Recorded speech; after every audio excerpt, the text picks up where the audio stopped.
Hello friends, मैं आपकी दोस्त सुधा सिंह विकलांग साथी ट्रस्ट के दिव्यांगम चैनल से आप सबका स्वागत करती हूं और आशा करती हूं आप लोग स्वस्थ होंगे। तो फ्रेंड्स, आप लोगों ने मेरी कहानी सूफियाना इसको काफ़ी पसंद किया और इसके लिए मैं तहे दिल से शुक्रगुजार हूं आप सबका। आप लोग मेरी कहानियों को इतना ढेर सारा प्यार देते हैं और इस वजह से मुझे लिखने में भी अच्छा लगता है और मैं समाज में जो भी कहानियाँ देखती हूँ अपने आसपास, मैं चाहती हूँ वो सब आप सबके सामने ले आऊँ, एक संदेश के रूप में, एक कहानी के रूप में। तो फ्रेंड्स, आज मेरी कहानी थोड़ी सी अलग है। मेरे हमदम मेरे दोस्त ये एक ऐसा पवित्र रिश्ता है जिस शायद अगर दोस्ती का नाम लिया जाए तो सबसे पहले दिमाग में आता है कि ये बहुत पवित्र रिश्ता है। ये दोस्ती हमारे किसी भी लड़की या लड़के के साथ हो सकती है, या लड़के का लड़के के साथ हो सकता है, या लड़की का लड़की के साथ हो सकता है। दोस्त हमारे माँ बाप, हमारे भाई बहन, यूँ कहिए कि दोस्ती में हमारे सारे रिश्ते समावेश होते हैं। और अगर किसी को उसका दोस्त ही उसके हम सफ़र के रूप में मिल जाए तो शायद इससे बड़ी बात कुछ नहीं हो सकती, क्योंकि दोस्ती एक ऐसा रिश्ता है जो मन के भाव से शुरू होती है। वो ना तन की सुंदरता देखती है, सिर्फ वो मन की सुंदरता देखती है। और हम अपने दोस्त से सारी सब कुछ शेयर कर सकते हैं, हर बात बता सकते हैं। तो अगर हम दोस्त का नाम लेते हैं तो कहीं ना कहीं आप एक अच्छे रिश्ते की तरफ आपका दिमाग जाता है। आज मेरी कहानी कुछ ऐसे ही कुछ बिंदुओं पर इशारा करती हुई है, एक दोस्त की कहानी है और आशा करती हूँ आप लोगों को बहुत पसंद आएगी। हरीश वर्मा एक सरकारी नौकर थे। उनका एक छोटा सा परिवार था, एक लड़का था, एक लड़की थी और मियाँ बीबी खुद थे। वो लोग उनकी एक खुशहाल ज़िंदगी थी। उनका लड़का बड़ा था जिसका नाम राम था और उनकी छोटी बेटी इंदु हार्ट पेशेंट थी और जिसकी वजह से घर में कोई उसे कुछ कहता नहीं था और घर में सब लोग उसे बहुत लाड प्यार से रखते थे। घर में वो अक्सर बीमार रहती थी, इसकी वजह से लोग उससे कोई काम या कुछ ऐसा नहीं करते थे। उसे धूल से एलर्जी थी, डॉक्टर ने ज़्यादा धूल वाले काम या कुछ ऐसे ही, मतलब वो सिर्फ खाना वगैरह बना सकती थी, कोई हल्का भारी काम नहीं कर सकती थी। इस वजह से वो बीमार भी अक्सर रहती थी, तो इस वजह से वो सबकी खास लाडली थी और घर में सब लोग उसे बहुत प्यार करते थे। तो इस तरह उनकी फैमिली बहुत अच्छे से चल रही थी। मिस्टर हरीश को अक्सर अपनी बेटी की काफ़ी चिंता रहती, क्योंकि वो उनकी इकलौती बेटी थी, वो अक्सर बीमार रहती है। तो इस वजह से काफ़ी टेंशन था कि हाँ, आगे चलकर दिक्कतें होगी, शादी ब्याह सब चीज़ों में। उनके एक दोस्त थे मिस्टर बजाज और वो उनका भी अक्सर घर पे आना जाना हुआ करता था और दोनों फैमिली की काफ़ी अच्छी बनती थी। उनका एक ही बेटा था और वो लोग अक्सर एक दूसरे से मिलते जुलते थे, अक्सर एक दूसरे से अपनी सारी बातें शेयर करते थे। तो बहुत अच्छा लगता था, दोनों की दोस्ती भी बहुत अच्छी थी। उनका जो एक लड़का था उसका नाम रोहित था। इंदु और रोहित की भी काफ़ी अच्छी फ्रेंडशिप थी। वो लोग बचपन से एक साथ खेले थे, एक साथ बड़े हुए थे, तो उनकी फ्रेंडशिप भी काफ़ी अच्छी थी और वो दोनों अक्सर अपनी सारी बातें एक दूसरे से शेयर करते थे और क्या हुआ घर में क्या बन रहा है, घर में मम्मी पापा ने क्या बातें कही, क्या डांट पड़ी, उसे सारी बातें इंदु रोहित से शेयर करती थी। और रोहित भी अपने घर की सारी बातें बताता, सब कुछ अपनी बारे में बताता, वो उसकी पढ़ाई कैसे चल रही है। दोनों दोस्त अक्सर बैठकर घंटों बातें किया करते थे। उनकी दोस्ती काफ़ी पवित्र थी। लोग जानते थे उनके मम्मी पापा भी कि ये सिर्फ दोस्त हैं और इस वजह से उनकी बढ़ती हुई अवस्था के बाद भी उन लोगों ने कभी उस पर ऑब्जेक्शन नहीं किया कि तुम लोग अक्सर इतनी देर तक बैठकर बातें करते हो या एक साथ घूमने जाते हो, कभी कुछ नहीं कहा, क्योंकि उनको पता था कि उनकी दोस्ती में पवित्रता है। वक्त बीत रहा था, इंदु की बीमारी भी बढ़ ही रही थी, डॉक्टर ने ऑपरेशन कर दिया था, लेकिन फिर भी उसे ज़्यादा धूल ढाल, जहाँ पे धूल हो या कोई हैवी काम हो वो सब करने के लिए पूरी तरह से मना ही थी। और हर चीज़ में एहतियात बरतना था, खाना पानी सब कुछ में एहतियात बरतना था। कोई भारी काम नहीं कर सकती थी, अगर कुछ करने लगती तो अक्सर उसकी सांसें फूलने लगती थी। इंदु के घर में सारा काम उसकी मम्मी ही करती थी और अक्सर इंदु उनसे जो है उससे भी लगता कि मम्मी सब कर रही हैं और वो चाहती भी मम्मी की हेल्प करे, पर नहीं कर सकती थी क्योंकि डॉक्टर ने मना किया था। उससे जो कुछ भी हो पाता था वो सारा काम करती थी। और इधर इंदु के भाई राम की बैंक में जॉब लग गई, जिससे उसके लिए रिश्ते आने शुरू हो गए थे। पर मम्मी पापा का मानना था कि पहले वो इंदु की शादी कर दे, क्योंकि इंदु एक लड़की है और बीमार रहती है, तो अगर उसकी शादी हो जाएगी अपने घर चली जाएगी, इसके बाद वो राम की शादी करेंगे। तो इस वजह से वो राम के लिए जो भी रिश्ते आ रहे थे वो सबको मना कर रहे थे और इंदु के लिए एक अच्छा लड़का ढूंढ रहे थे। पर इंदु की बीमारी की वजह से अक्सर लोग आते उसे देखने, और जैसे ही उन्हें पता चलता कि इंदु को हार्ट की प्रॉब्लम है तो वो लोग मना कर देते। इससे इंदु के मन को काफ़ी ठेस पहुंच रही थी। वो अक्सर मम्मी पापा से कहती कि आप लोग प्लीज़ अभी मत ढूंढिए, आप जानते हैं पापा कि मुझसे कोई शादी नहीं करेगा, और फिर भी आप लड़का ढूंढ रहे हैं और मुझे अच्छा नहीं लगता, लोग आते हैं मुझे रिजेक्ट करके चले जाते हैं। ये इंदु के मन के भाव थे, उसके दिमाग में सारी बातें चल रही थी। मिस्टर हरीश वर्मा ने दान दहेज सब चीज़ की व्यवस्था कर रखी थी, पर अक्सर लोग आते और जैसे ही उन्हें बीमारी के बारे में पता चलता वो उसे मना करके चले जाते। इस पर जो है अक्सर इधर इंदु ने कॉलेज में एडमिशन ले लिया था। उसे भी घर पर बैठना अच्छा नहीं लग रहा था। उसके पापा ने मना किया कि बेटा ज़्यादा बर्डन पड़ेगा तुम्हारे ऊपर पढ़ाई का, तो तुम एक काम करो प्राइवेट फॉर्म भर दो।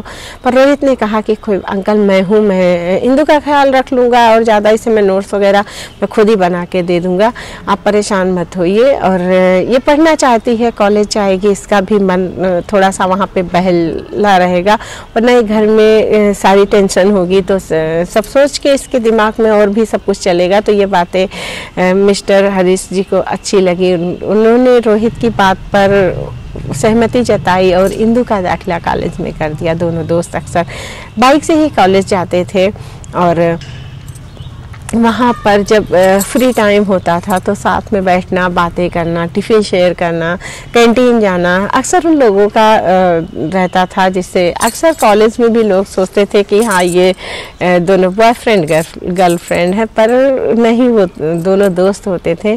और इस वजह से उन दोनों की अच्छी सी लाइफ चल रही थी। और अक्सर जो है हरीश जी मतलब अक्सर हरीश जी अपनी बेटी के लिए कोई ना कोई लड़का ढूंढते, और इस तरह एक को मिस्टर बजाज ने ही एक लड़के को बताया था, जिसे देखने मिस्टर हरीश जी गए थे। और जब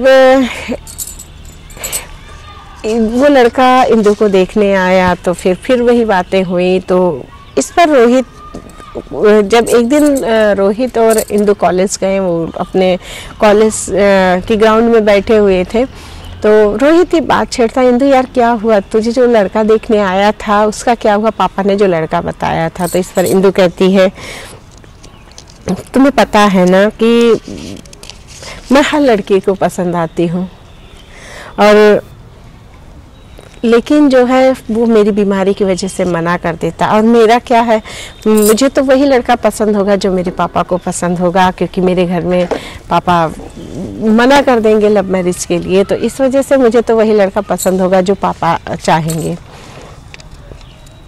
तो इस पर वो उसे समझाता है, ये कहकर इंदु थोड़ी मायूस हो जाती है। तो इस पर रोहित उसे समझाता है कि ऐसी बात नहीं है इंदु, लोग तुम्हारी बीमारी देखते हैं लेकिन तुम्हारा दिल नहीं देखते, तुम्हारा व्यवहार नहीं देखते, उन गधों की समझ से बाहर हो तुम। और तुम दुखी हो रही हो उन लड़कों के लिए जो लड़के तुम्हें समझ नहीं रहे हैं, तुम्हारे व्यवहार को नहीं समझ रहे हैं, तुम्हारे दिल को नहीं देख रहे हैं।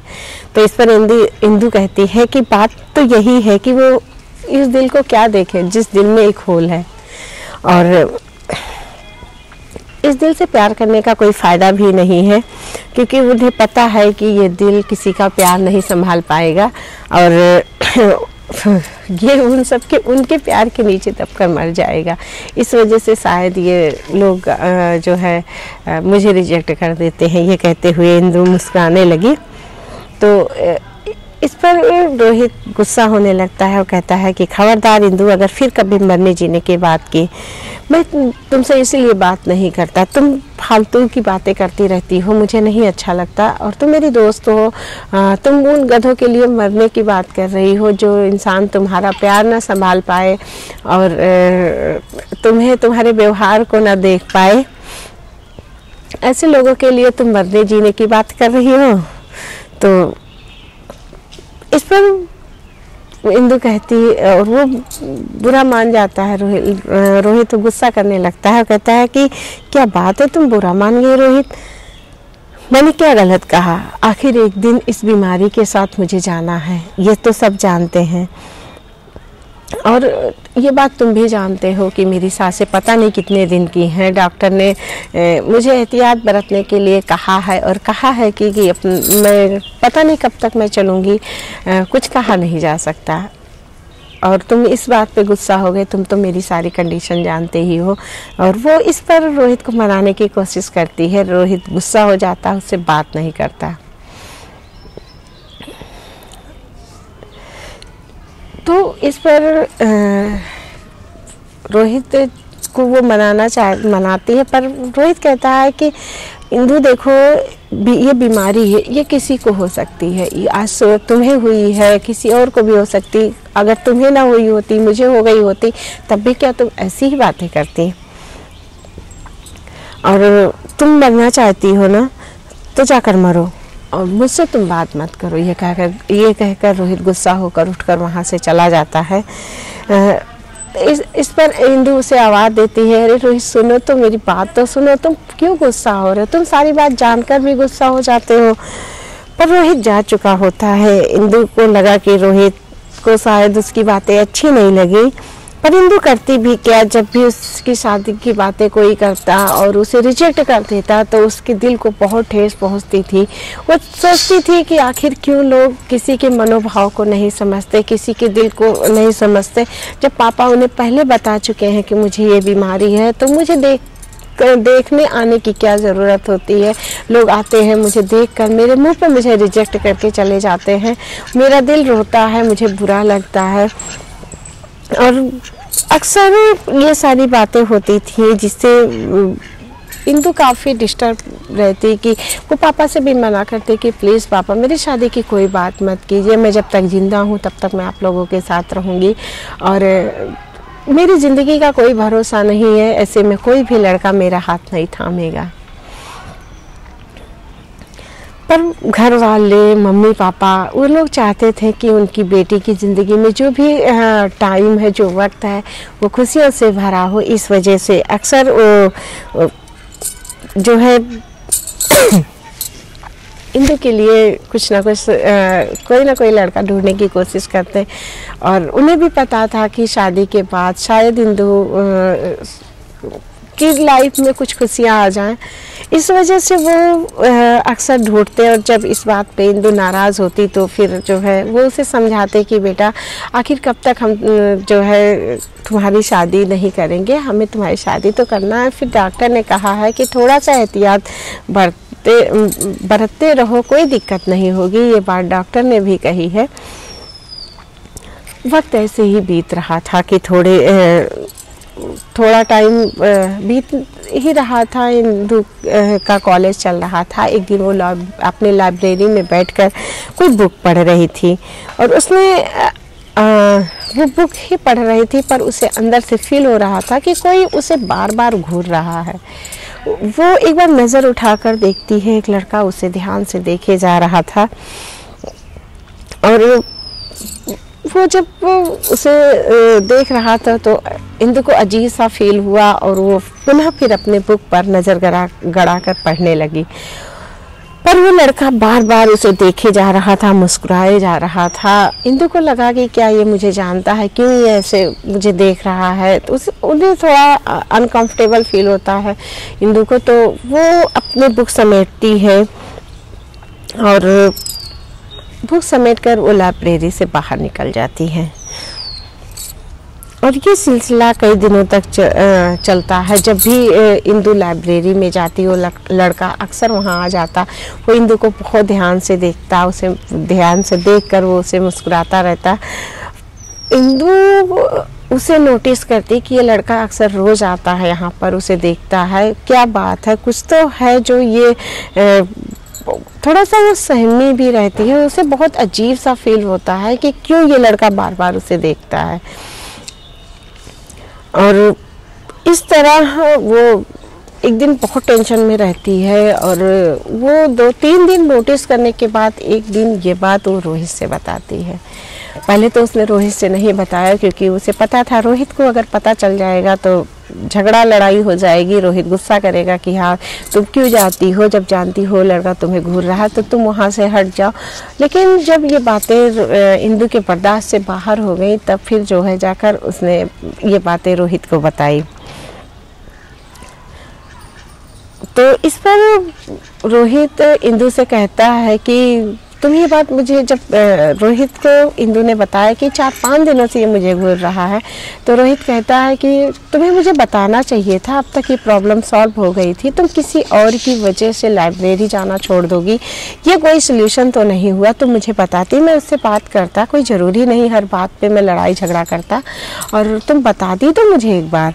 तो इस पर इंदु कहती है अरे यार, मैंने सोचा है कि मुझे ऐसे ही घूर रहा है, लेकिन आज कई दिन हो गए, मैं इसे कई दिनों से नोटिस कर रही हूँ और मैं तुम्हें बताना चाह रही थी पर नहीं बता पाई। और मैंने सोचा कि मैं उससे बात कर लूँगी कि आखिर वो मुझे क्यों परेशान कर रहा है, फिर मैं जो है तुमसे बताऊँगी।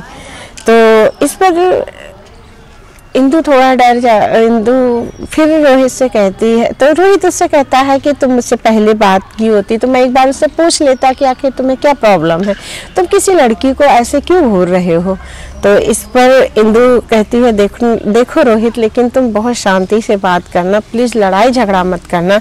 इसी वजह से मैं तुम्हें नहीं बता रही थी, और अगर तुमने लड़ाई झगड़ा कर ली तो बात प्रिंसिपल तक पहुंचेगी और फिर ये बातें घर तक पहुंचेंगी और फिर अच्छा नहीं लगेगा, मम्मा पापा को भी बुरा लगेगा। तो इस वजह से जो भी बात करना प्लीज़ शांति से बात करना। तो इस पर रोहित कहता ठीक है, मैं एक बार उससे बात तो कर लूँ और देखूं आखिर वो चाहता क्या है। तो दोनों लाइब्रेरी में आकर बैठ जाते हैं, बुक लेकर पढ़ने लगते हैं। थोड़ी देर बाद वो लड़का फिर लाइब्रेरी में आता है, वो बिल्कुल इंदु के सामने वाली चेयर पर बैठ जाता है। इंदु ने जैसे उसे देखा, रोहित को इशारा करके बताया और कि ये वही लड़का है जो अक्सर उसे रोज़ घूरता रहता है, रोज़ उसे देखता रहता है। रोहित उस लड़के के पास गया और जाकर उससे पूछता है कि आपको कोई काम है इनसे। वो इंदु की तरफ इशारा करके कहता है कि आप रोज़ इन्हें देखते हैं, रोज़ घूरते रहते हैं, आपको कोई काम है, आप इन्हें जानते हैं। तो वो लड़का कहता है कि नहीं, मैं इन्हें नहीं जानता। क्यों, क्या कोई बात हुई है, आप ऐसे क्यों पूछ रहे हैं।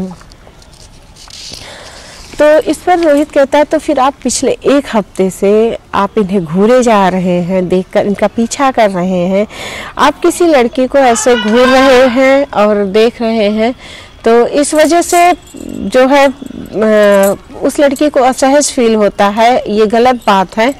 और तो इस पर वो लड़का कहता है कि मैं इन्हें सिर्फ देख रहा हूँ, मैं कोई बदतमीजी नहीं कर रहा हूँ, मुझे अच्छी लगती है इसलिए मैं इन्हें देख रहा हूँ। तो इस पर रोहित फिर गुस्से में बोलता है कि वही तो मैं भी कह रहा हूँ, आप किसी लड़की को एकटक देखोगे तो उसे बुरा लगेगा। तो वो लड़का कहता है देखिए मेरा नाम बिहान है, मैं आपकी दोस्त को बहुत पसंद करता हूँ, इसलिए उन्हें देखता रहता हूँ। और मैंने जो है उनसे कभी पूछा तक नहीं, या उन्हें कभी उनसे कभी कोई बदतमीजी नहीं की, उनसे कभी कोई बात नहीं किया, उन्हें कभी कुछ छेड़ा नहीं, कभी कुछ कहा नहीं। बस मुझे अच्छी लगती हैं तो मैं उन्हें देखता रहता हूँ। तो इस पर वो रोहित गुस्सा हो जाता है। वो कहता है कि जो है आप, रोहित कहता है कि आप किसी लड़की को ऐसे क्यों घूर रहे हैं, चलिए जो है आप उनसे सॉरी बोलिए। तो इस पर इंदु को लगता है कि रोहित बहुत गुस्से में है। वो उसका हाथ पकड़ती है और उसे लाइब्रेरी से लेकर बाहर चली जाती है। यहाँ पर रोहित गुस्सा करने लगता है कि तुम मुझे उससे बात क्यों नहीं करने दिया, तुम्हें पता था ना कि जो है मैं उससे जब बात करने गया हूँ तो तुम्हें मुझे बात करने देना चाहिए था, तुम मुझे यहाँ पर क्यों लेकर आई हो। इंदु उसे समझाती है। और फ्रेंड्स, मेरी कहानी मेरे हमदम मेरे दोस्त भाग्य के यहीं पर समाप्त होता है। फिर मैं आप लोगों से मिलती हूँ भाग 2 लेकर मंगलवार को। और आशा करती हूँ ये कहानी आप लोगों को पसंद आएगी। और आप देखिएगा आगे इंदु की लाइफ में क्या होता है। क्या इंदु बिहान से शादी करती है या अपने दोस्त से शादी करती है, क्या मोड़ लेकर आती है इन लोगों की लाइफ में, बिहान, रोहित और इंदु की ज़िंदगी। तो फ्रेंड्स, फिर आप लोग देखिएगा। तब तक के लिए आप मुझे आज्ञा दीजिए। बाय।